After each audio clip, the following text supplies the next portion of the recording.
আসসালামু আলাইকুম ওয়া রাহমাতুল্লাহি ওয়া বারাকাতুহু। আলহামদুলিল্লাহি রাব্বিল আলামিন, আসসালাতু ওয়াসসালামু আলা সাইয়্যিদিল মুরসালিন ওয়া আলা আলিহি ওয়া আসহাবিহি আজমাইন।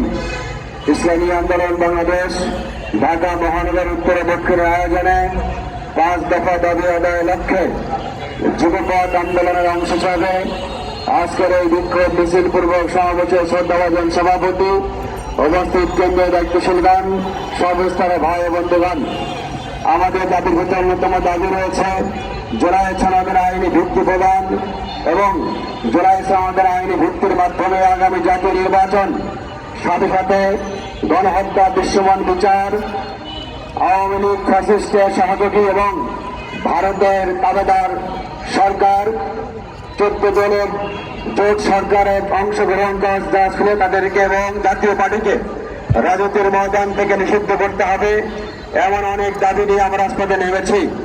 কিন্তু আমরা দেখতে পাচ্ছি আমাদের রাজপথে নামার কোনো প্রয়োজন ছিল না, দরকার ছিল না, কিন্তু বর্তমান অন্তর্বর্তীকালীন সরকার আমাদেরকে নামতে বাধ্য করেছে।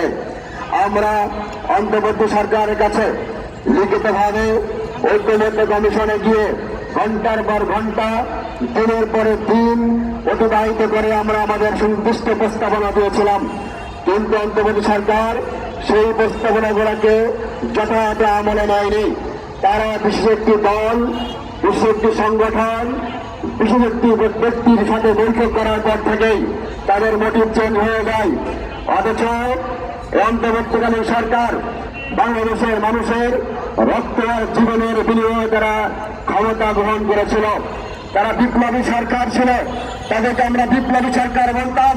কিন্তু ডক্টর ইউনূস সাহেব লন্ডনে গিয়ে বিশিষ্ট এক নেতার সঙ্গে বৈঠক করার পরে আর বিপ্লবী সরকার নেই, নির্দিষ্ট একটি দলের সরকার বঞ্চিত হয়েছে। আমরা দেখে যতবার আমরা আন্দোলনের কথা বলেছি, আমাদের বিচারের দাবি জানিয়েছি, সংস্কারের দাবি জানিয়েছি, পিয়ার পদ্ধতির দাবি জানিয়েছি, জুলাই সনদ আইনি ভিত্তি চেয়েছি, আমরা আওয়ামী লীগ সহ 14 দলীয় জোট, জাতীয় পার্টি সহ সকল দলকে নিষিদ্ধের প্রতিবাদে মাঠে নেমেছি। ততবারই কিন্তু এই বর্তমান সরকার আমাদের উপরে পুলিশ লেলিয়ে দিয়েছে, বিভিন্ন দেশে বাধা প্রদান করেছে, মিছিলের অনুমতি দেয়নি।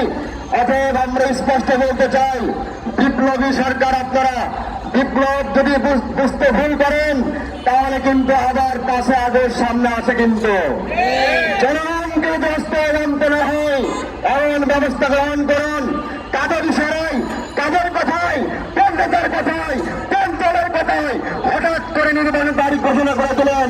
বাংলাদেশের মৌলিক সংস্কার হয়নি, যেই সংবিধানের মাধ্যমে 53টি বছর দেশের মানুষকে খুন করা হয়েছে, খুন করা হয়েছে, হত্যা করা হয়েছে, অর্থ ধ্বংস করা হয়েছে, ব্যাংক লুট করা হয়েছে, শিক্ষাকে ধ্বংস করা হয়েছে, আইন ধ্বংস করা হয়েছে, প্রশাসন ধ্বংস করা হয়েছে, মানুষকে জিম্মি করা হয়েছে, ভোটের অধিকার কেড়ে নেওয়া হয়েছে। সেই পচা নীতি দিয়ে, সংবিধান দিয়ে 5 আগস্টের পর নতুন বাংলাদেশ আর কোন নির্বাচন হতে দেওয়া যাবে না। নতুন নির্বাচনের জন্য নতুন কমিশন, নতুন সংবিধান, নতুন আইন সব তৈরি করতে হবে। আমাদের দাবিগুলি স্পষ্ট বলেছি। দাবি আদায় যদি ডক্টর ইউনূস আমাদের কথাগুলি বুঝতে ভুল করেন, আঙ্গুল শুধু দেখছেন, আঙ্গুল বাঁকা আমরা করতে পারি। অথবা আমাদেরকে আঙ্গুল বাঁকা শিখায়েন না, দয়া করে আমাদের রাজপথ থেকে উঠে নেন।